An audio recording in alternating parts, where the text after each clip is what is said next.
नमस्ते दोस्तों, आशा है कि आप लोग अपने घर पे होंगे, सुरक्षित होंगे और इस वैश्विक महामारी में आप सभी अपने आप को सुरक्षित रखते हुए आगे बढ़ने का, अपने निश्चित लक्ष्य की प्राप्ति की करने के लिए, निश्चित लक्ष्य को अपने जो निर्धारित लक्ष्य है आपका उसको प्राप्त करने के लिए आप निरंतर गति से आगे बढ़ते जा रहे होंगे।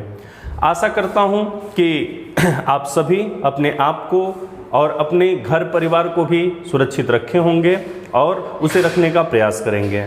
दोस्तों, जैसा कि पिछले वीडियो में मैंने आप लोगों से वादा किया था कि हम इस लिब्रस ऐप के जरिए आपको आपके लक्ष्य तक पहुंचाने के लिए एक सहायक की भूमिका में आएंगे। शिक्षक एक सहायक होता है और सहायक की भूमिका में हम रहेंगे, आपके साथ हैं, with you, for you, always. तो दोस्तों, हम आज बात करते हैं बाल विकास की। बाल विकास एक बहुत ही महत्वपूर्ण टॉपिक होता है। दोस्तों, बाल विकास है क्या?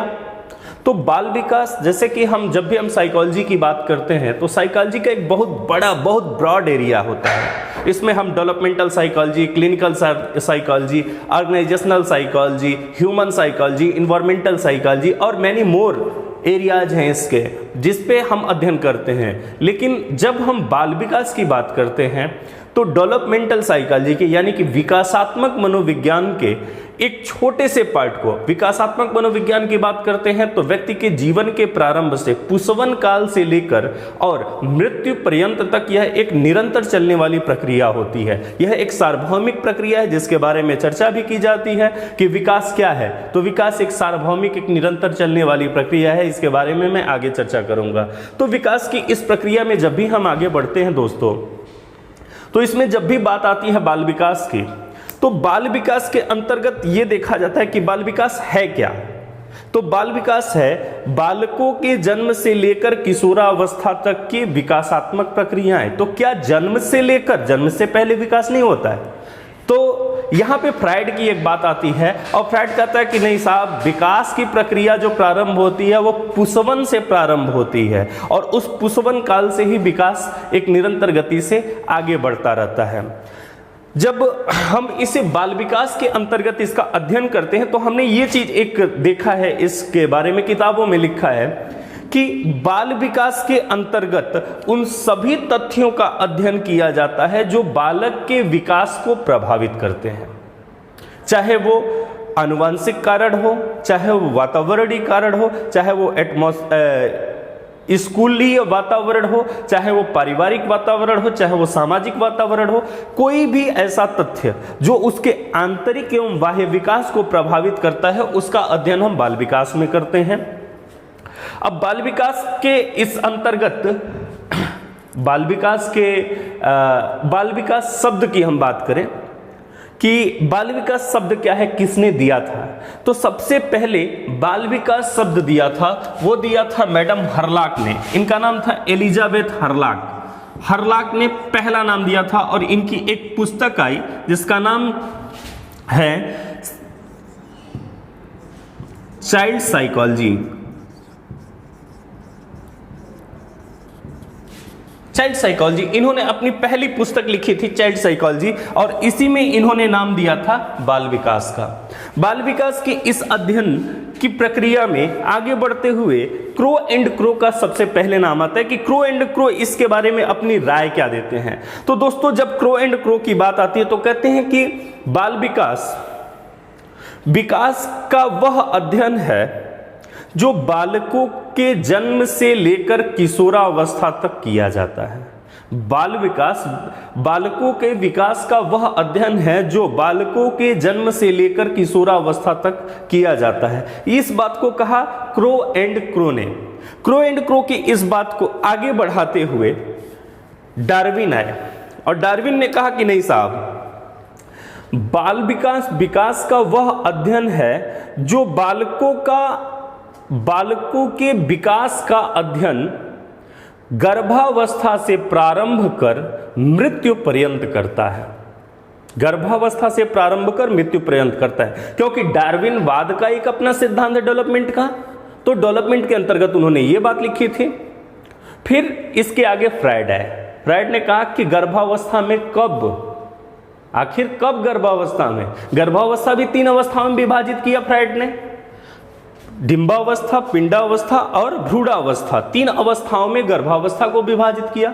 तो उसने कहा कि गर्भावस्था में कब से विकास होगा, तब फ्राइड ने इस पर अपना एक विचार रखा और फ्राइड के अनुसार पुंसवन काल से विकास की प्रक्रिया प्रारंभ होकर उत्तर किशोरावस्था तक के व्यवहारों का अध्ययन बाल विकास कहलाता है। पुंसवन काल से विकास की प्रक्रिया प्रारंभ होकर उत्तर किशोरावस्था तक के व्यवहार का अध्ययन बाल विकास कहलाता है। ये बात कही फ्राइड ने। और तब बात आई हर्लाक की, मैडम हर्लाक की। हर्लाक ने कहा कि नहीं, बाल विकास है क्या कि बालकों के व्यवहार का प्रत्येक अवस्थाओं में परिवर्तन का अध्ययन बाल विकास है। बाल विकास बालकों के प्रत्येक अवस्थाओं के परिवर्तन का अध्ययन है। बाल विकास बालकों के प्रत्येक, फिर से सुनिएगा, बाल विकास बालकों के प्रत्येक अवस्थाओं के परिवर्तन का अध्ययन है। और इसकी चर्चा इन्होंने अपनी पुस्तक चाइल्ड साइकोलॉजी में किया था। अब बाल विकास के बारे में इन्होंने अपनी ये चर्चा की और यह कहा कि बाल विकास में 3 चीजें महत्वपूर्ण हैं। बाल विकास के अध्ययन में 3 चीजें महत्वपूर्ण हैं। पहली बात इन्होंने कही, वह कहा बालकों का विकास। हर्लाक ने 3 बातें कही। पहली बात इन्होंने कहा विकास, और विकास के लिए 2 चीजों को इंपॉर्टेंट माना। पहला वंशानुक्रम और दूसरा वातावरण। अब यह हमारा एक चैप्टर भी है, इसको हम लोग आगे पढ़ेंगे। मैडम हर्लाक ने दूसरी बात बताई कि व्यवहार, बालकों का व्यवहार कैसे प्रभावित होता है, इसका अध्ययन। और तीसरी बात कही कि अब देखिए, इनका जो अवस्थाओं के मध्य परिवर्तन की बात कही जाती है, उन्होंने अपने इन अवस्थाओं के मध्य परिवर्तन कैसे कैसे होते हैं इसको डिफाइन करते इन्होंने कहा था कि व्यवहार और फिर प्रभावित करने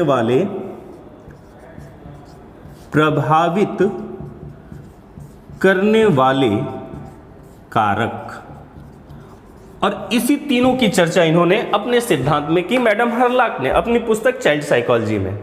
तो विकास के अध्ययन के बारे में जब भी हम अर्थ की बात करते हैं तो इसके लिए महत्वपूर्ण है हर्लाक का सिद्धांत। हर्लाक के सिद्धांत में 3 चीजें, विकास, व्यवहार और प्रभावित करने वाले कारक, यही तीनों चीजें जो होती हैं वो किसी भी बालक के विकास को प्रभावित करने का कार्य करती हैं। अब आगे हम बात करते हैं कि हम ये पढ़ रहे हैं तो बाल विकास क्यों आवश्यक है, इसकी आवश्यकता क्या है कि जो बालकों के व्यवहार को प्रभावित करे। बाल विकास आखिर इसकी कुछ तो आवश्यकता होगी, और उस आवश्यकता को डिफाइन करते हुए कि अब इस चीज को हम एक जिज्ञासा के रूप में लेते हैं कि जिज्ञासा कि पढ़ने पढ़ाने की तकनीक और बाल विकास का आपस में क्या महत्व हो सकता है, किस प्रकार से संपूर्ण अध्ययन बालकों के प्रारंभिक अवस्था को प्रभावित करता है। शैशवावस्था में जब हम पढ़ते हैं तो उस समय फ्राइड का एक स्टेटमेंट आता है कि जिसे जो बनना है वो प्रारंभिक 5 साल में बन जाता है। या फिर हम वाटसन को पढ़ते हैं तो वाटसन अपने स्टेटमेंट में कहते हैं कि तुम अपना बच्चा मुझे दो और तुम जो चाहोगे मैं वो बना के दूंगा, डॉक्टर या इंजीनियर। तो आखिर क्या ऐसा रीजन होगा जिसके आधार पे इतने महान मनोवैज्ञानिकों ने ऐसी बातें कही, जो एक तरीके से हास्यास्पद भी लगता है कि भाई 5 साल में क्या ऐसा कर लोगे तुम, या फिर आपके पास कोई मशीन है कि एक तरफ से बच्चा डाला और दूसरी तरफ से वो डॉक्टर इंजीनियर निकलने लगा, ऐसा तो होगा नहीं। तो कुछ तो ऐसा रीजन होगा ना कि जिससे हम कह सकते हैं कि नहीं भाई चलो ठीक है, ये बढ़िया है, ये अच्छा काम है, इस तरीके से व्यवहार हो सकता है। तो आखिर इस बाल विकास के अध्ययन की आवश्यकता ही क्यों पड़ी? तो अध्ययन की आवश्यकता को 5 भागों में विभाजित किया जाता है। पहली कि इसकी आवश्यकता क्यों है, क्योंकि बालकों की मनोरचना एवं विकास की प्रक्रिया को समझने के लिए। प्रत्येक बालक की मनोरचना अलग होती है और प्रत्येक बालक का विकास भी अलग होता है। तो प्रत्येक बालकों के विकास और उसकी मनोरचनाओं को समझने के लिए आवश्यक होता है कि हम क्या करें, हम बाल विकास का अध्ययन करें। पहली बात होती है, दो बालक एक प्रकार के कभी नहीं हो सकते हैं, कभी भी नहीं हो सकते हैं। ट्विंस बालक होंगे, जुड़वा बच्चे होंगे, उनमें भी कुछ न कुछ असमानताएं होती हैं और यह असमानताओं के बारे में जानना, इसके बारे में जानकारी लेने के लिए, उनकी विकास की प्रक्रिया को समझने के लिए, उनकी मनोरचनाओं को अर्थात वो मानसिक रूप से क्या सोचते समझते हैं, इसको जानने के लिए हमें किसकी आवश्यकता होती है, बाल विकास के अध्ययन की आवश्यकता होती है। दूसरा पॉइंट आता है बाल निर्देशन एवं परामर्श।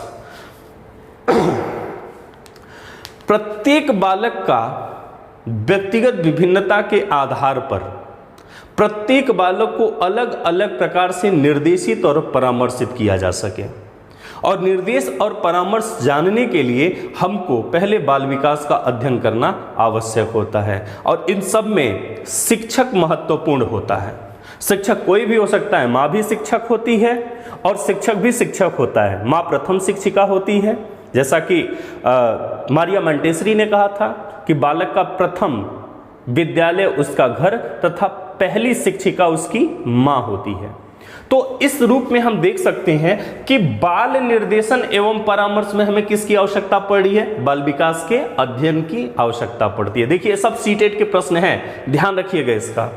तीसरा होता है बालकों के नियंत्रण एवं मार्गांतीकरण में।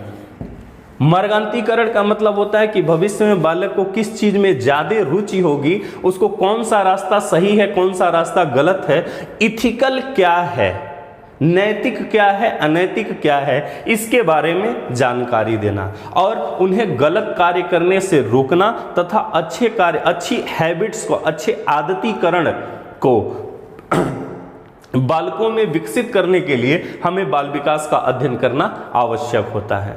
अच्छी आदतों में बहुत सारी चीजें आती हैं जिसे हम लोग आगे चल के बाल विकास में पढ़ेंगे। चौथा पॉइंट आता है व्यक्तिगत विभिन्नता एवं अधिगम में। अभी जैसे कि हमने बात किया था मनोरचना और विकास की, उसी तरीके से यह व्यक्तिगत विभिन्नता और अधिगम। कभी भी दो प्राणी सर्वांग नहीं हो सकते हैं, सर्वांग अर्थात समान। कभी भी दो प्राणी सर्वांग नहीं हो सकते हैं और इनकी असर्वांगता मतलब कि इनमें असमानता ही क्या होती है, व्यक्तिगत विभिन्नता कही जाती है। तो जब भी हम इसका अध्ययन करते हैं, जब भी हम इसके बच्चों के बारे में अध्ययन करते हैं, प्रत्येक बच्चों के व्यवहार के बारे में अध्ययन करने का प्रयास करते हैं, तो मनोवैज्ञानिकों द्वारा उसके लिए व्यक्तिगत विभिन्नता, इंडिविजुअल डिफरेंसेस, व्यक्तिगत विभिन्नता के बारे में चर्चा की जाती है। और इस व्यक्तिगत विभिन्नता का प्रत्येक बालक के ऊपर अलग अलग प्रभाव पड़ता है। बच्चों को खेलना पसंद होता है तो कोई बॉल खेलना पसंद करता है और आज के समय में कुछ बच्चे कंप्यूटर पे खेलना पसंद करते हैं, खासतौर से मोबाइल पे, क्योंकि 4G जमाने के बच्चे हैं ये, तो ये मोबाइल पे गेम खेलना पसंद करते हैं।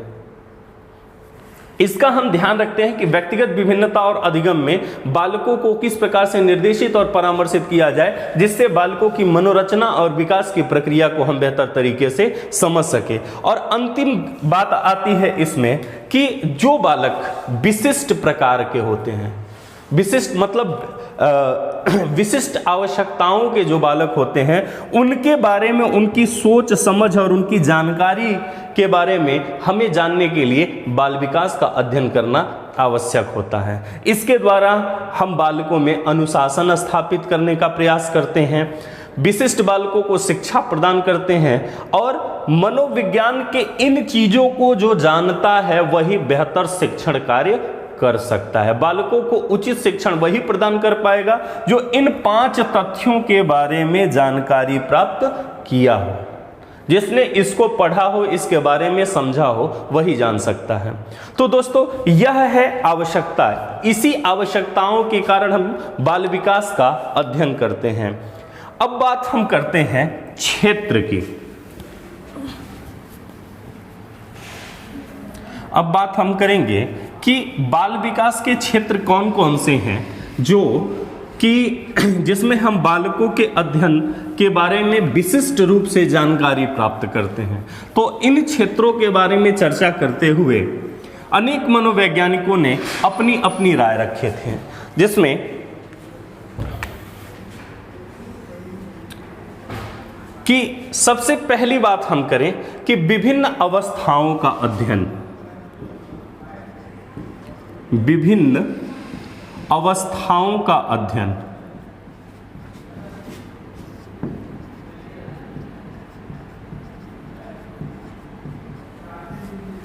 अब विभिन्न अवस्थाओं के अध्ययन शिक्षण कार्य, इसमें देखिए जैसे कि आप कहते हैं ना कि पेडागोजी, तो हम बाल विकास में आपको पेडागोजी के तथ्यों को समेकित करते हुए इसकी व्याख्या करते चल रहे हैं। सबसे पहली बात आती है अवस्थाओं का अध्ययन, चाहे शैशवावस्था हो, बाल्यावस्था हो या किशोरावस्था हो। क्या हम एक ही शिक्षण विधि से सभी प्रकार के बालकों को पढ़ा सकते हैं? नहीं। हम प्रारंभ में फ्रोबेल पद्धति का उपयोग करते हैं, फिर हम सुकराती विधि का अध्ययन करते हैं, फिर हम प्रोजेक्ट मेथड का अध्ययन करते हैं और अलग अलग तथ्यों के आधार पर हम बालकों को शिक्षा प्रदान करने का कार्य करते हैं। और यह कार्य जो होता है वह विभिन्न अवस्थाओं के अध्ययन के दौरान बाल विकास के क्षेत्र में समाहित होता है। दूसरी बात हम करते हैं कि असामान्यताओं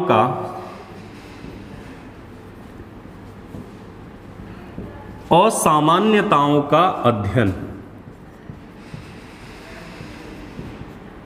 दूसरे क्षेत्र में आता है ये असामान्यताओं का अध्ययन। अब वेरियस एबनॉर्मलिटी, तो वेरियस एबनॉर्मलिटी की बात जब भी हम करते हैं कि ये क्या होता है वेरियस एबनॉर्मलिटी, तो इसमें हम ये देखते हैं कि जीवन क्रम में प्रत्येक बालक एक दूसरे बालक से भिन्न होता है, उसकी योग्यता भिन्न होती है। कोई बालक हिंदी में बहुत तेज होता है, कोई संस्कृत में बहुत तेज होता है, कोई क्षेत्र विशेष में तेज है, हम उस क्षेत्र में उसको और भी ज़्यादा प्रबलन प्रदान करके हम उसे और बेहतर करने का कार्य कर सकते हैं। बालकों में पेंटिंग बनाने में, किसी को कविता कहानी लिखने में, कोई मंच पे अपना मंचीकरण करने में, प्रस्तुतिकरण करने में, अभिनय करने में जिन बालकों को अलग से आनंद आता है, हम उनको उन क्षेत्र में परामर्श प्रदान करने के लिए, उनकी असामान्यताओं का अध्ययन करने के लिए बाल विकास का प्रयोग करते हैं। तीसरी बात आती है मानसिक प्रक्रियाओं का अध्ययन। मानसिक प्रक्रियाओं का अध्ययन।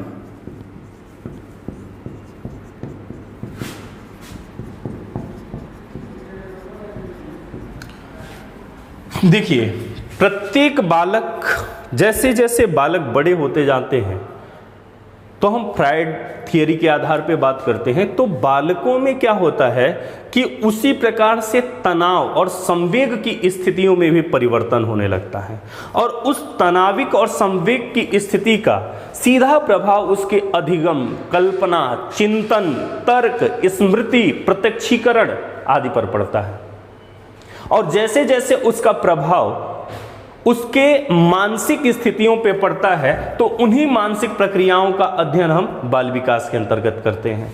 ठीक है, हमारी बात समझे ना कि बालकों के व्यवहार के कारण उनके अधिगम, कल्पना, चिंतन, तर्क तथा प्रत्यक्षीकरण पर प्रत्यक्ष और अप्रत्यक्ष रूप से सकारात्मक एवं नकारात्मक प्रभाव पड़ता है, जिसका अध्ययन करने के लिए हम बाल विकास का उपयोग करते हैं और इसे मानसिक प्रक्रियाओं के अध्ययन के अंतर्गत रखा जाता है। ठीक है, इसके बाद आता है बालकों के व्यक्तित्व का मूल्यांकन। बालकों के व्यक्तित्व का मूल्यांकन। अब व्यक्तित्व के मूल्यांकन की बात करते हैं। व्यक्तित्व क्या है, पर्सनालिटी क्या है, तो हम चाहे किसी की भी बात करें पर्सनालिटी में, अल्पोर्ट से लेकर, और किसी की बात हम लोग कर लें, आगे हम लोग करेंगे भी पर्सनालिटी की बात, तो व्यक्तित्व का मूल्यांकन करने के लिए हमें किसकी आवश्यकता पड़ती है? बाल विकास के अध्ययन की, क्योंकि इसमें विकास की प्रक्रिया ऑलरेडी जुड़ी होती है। और व्यक्तित्व का मतलब ये होता है कि हम अपने गलत आदतों में सुधार लाकर अपनी आदतों को बेहतर बनाएं, और उसी से हमारे व्यक्तित्व, हमारे कर्म ही हमारे व्यक्तित्व का विकास करते हैं। जैसा हम कर्म करते हैं वैसा ही हमारा व्यक्तित्व होता है। और इसी की चर्चा इसमें की जाती है कि बालकों के व्यक्तित्व में किस प्रकार से सुधार लाया जाए, उनके नैरेटिव को, उनके कथानक की स्थितियों में किस प्रकार से परिवर्तन किया जाए, इसका अध्ययन करने के लिए हमें बाल विकास पढ़ना आवश्यक होता है। अगली बात हम करते हैं रुचियों का अध्ययन क्षेत्र में। अंतिम बात, रुचियों का अध्ययन।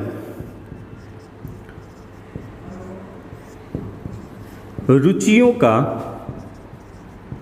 अध्ययन। अब दोस्तों बात इसमें रुचियों के, इंटरेस्ट की बात की जाती है। और ये इंटरेस्ट है क्या? जब भी हम बात करते हैं कि इंटरेस्ट की, तो प्रत्येक व्यक्ति का अलग अलग प्रकार का इंटरेस्ट होता है। किसी को खाना अच्छा लगता है, किसी को खाना बनाना अच्छा लगता है, किसी को सोना अच्छा लगता है।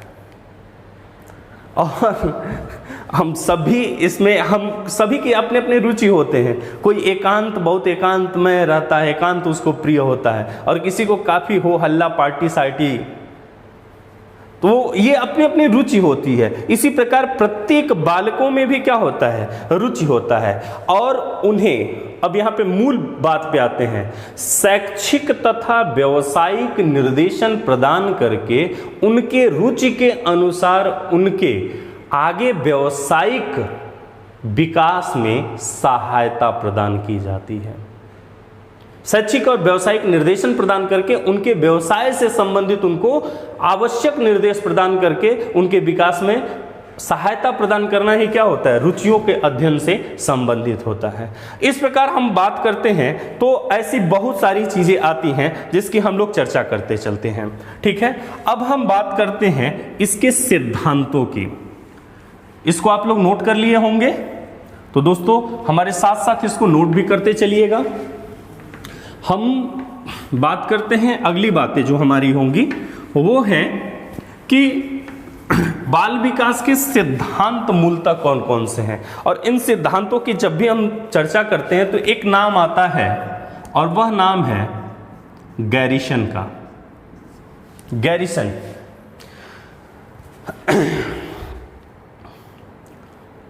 गैरिसन तो गैरिसन कहते हैं कि जब बालक एक अवस्था से दूसरी अवस्था में परिवर्तन करता है, तो यह परिवर्तन, उसके कार्यों का परिवर्तन ही हमें अवस्थाओं के बारे में सूचित करता है। अब सोचिए कि कौन परिवर्तन देखता, कौन है? तो सभी लोग देखते हैं, अरे बच्चा अब क्या हो रहा है, अब बच्चा अपने पैरों के बल चलना शुरू किया है, या पेट के बल खिसकना शुरू किया, सर उठा रहा है, बोलने का प्रयास कर रहा है। और ये सब परिवर्तन क्या होते हैं? बालकों के व्यक्तित्व के विकास में सहायक होते हैं।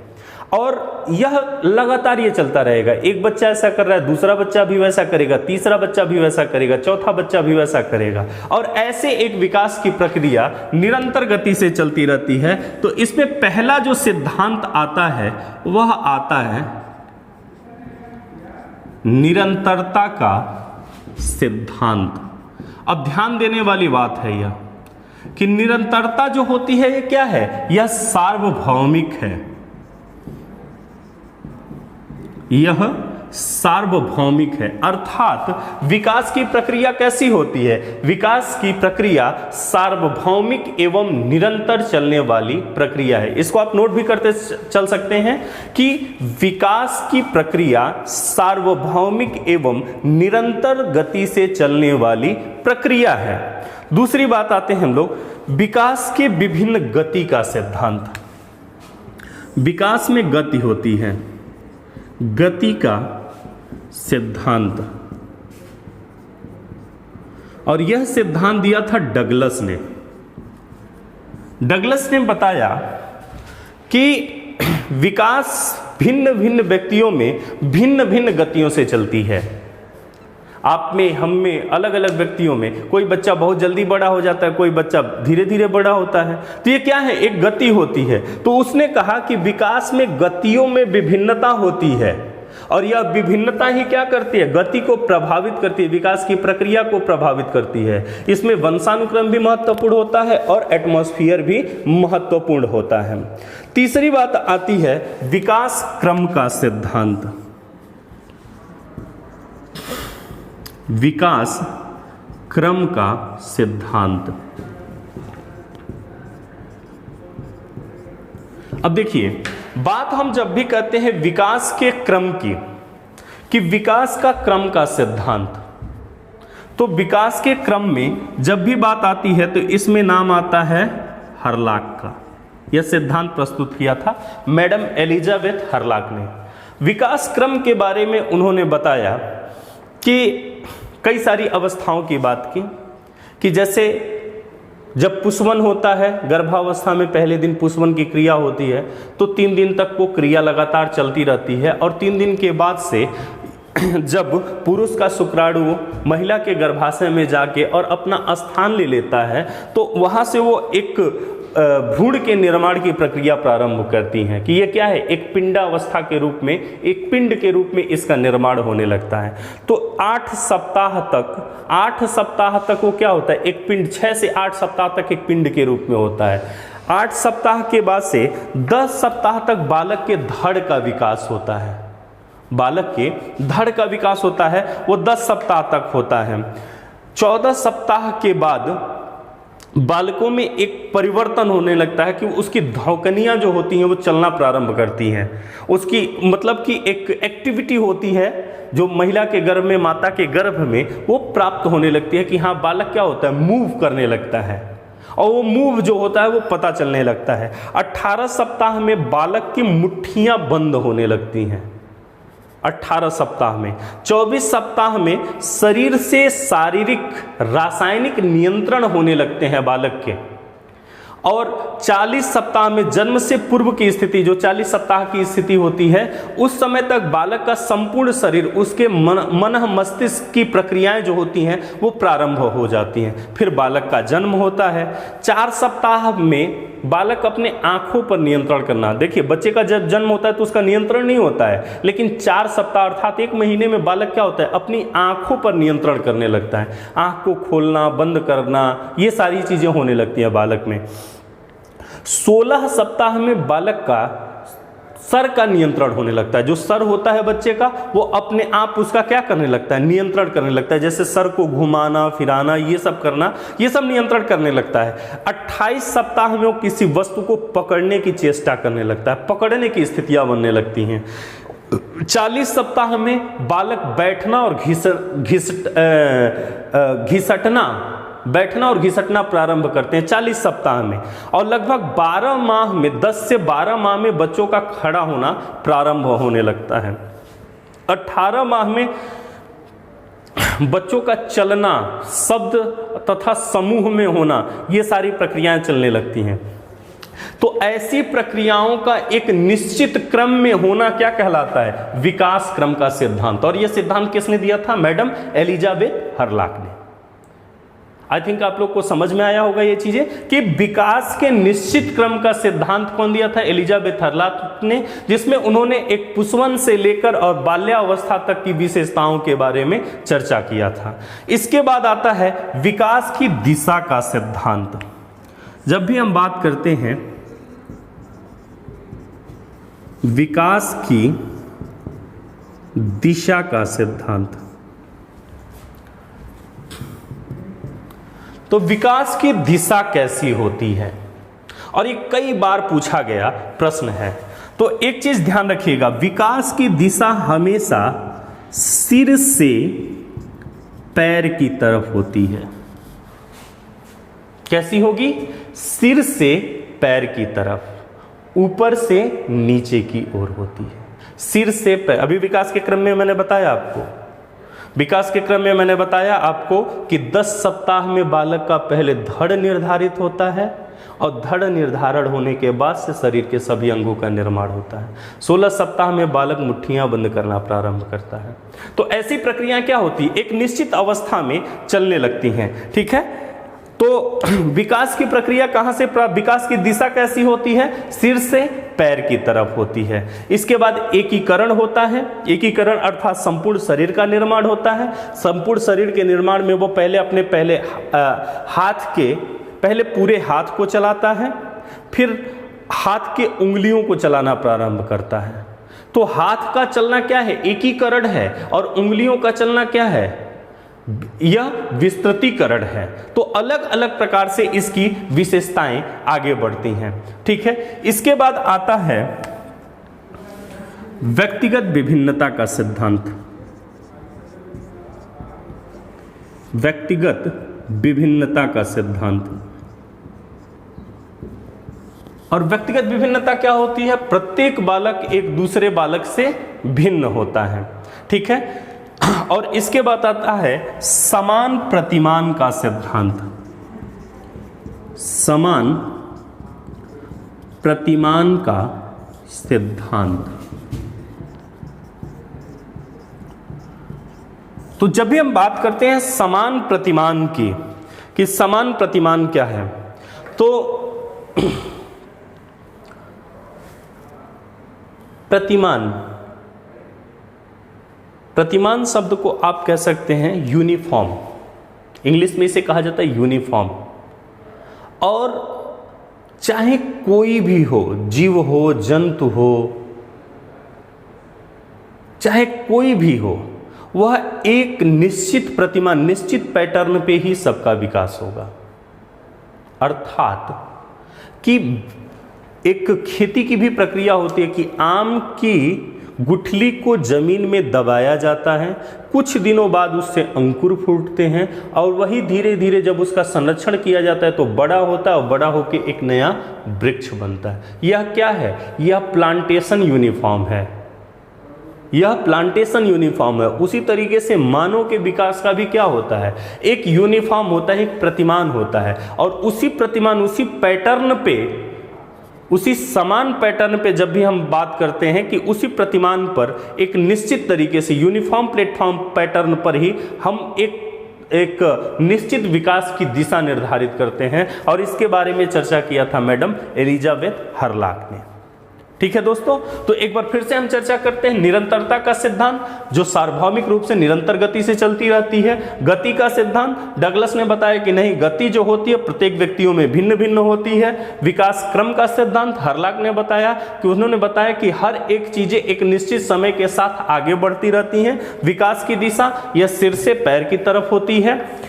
व्यक्तिगत विभिन्नता, प्रत्येक बालक एक दूसरे बालक से भिन्न है, जो उसके विकास की गति को प्रभावित करता है। समान प्रतिमान, चाहे वो कोई भी हो, जीव हो अथवा जंतु हो, उन सब में क्या होता है, एक निश्चित पैटर्न पर, एक निश्चित यूनिफॉर्म पैटर्न पर ही क्या होता है, उसका विकास होता है। और ये सारी चीजें किसके अंतर्गत आती हैं, सिद्धांत के अंतर्गत आती हैं। अब हम बात करेंगे अपने सिद्धांतों के अंतर्गत शैक्षिक महत्वों की, कि इनका शैक्षिक महत्व क्या है। तो दोस्तों, जब हम बात करें शैक्षिक महत्वों की, तो प्रत्येक बालक जब एक दूसरे बालक से भिन्न है, तो हमको शिक्षा कैसी देनी चाहिए,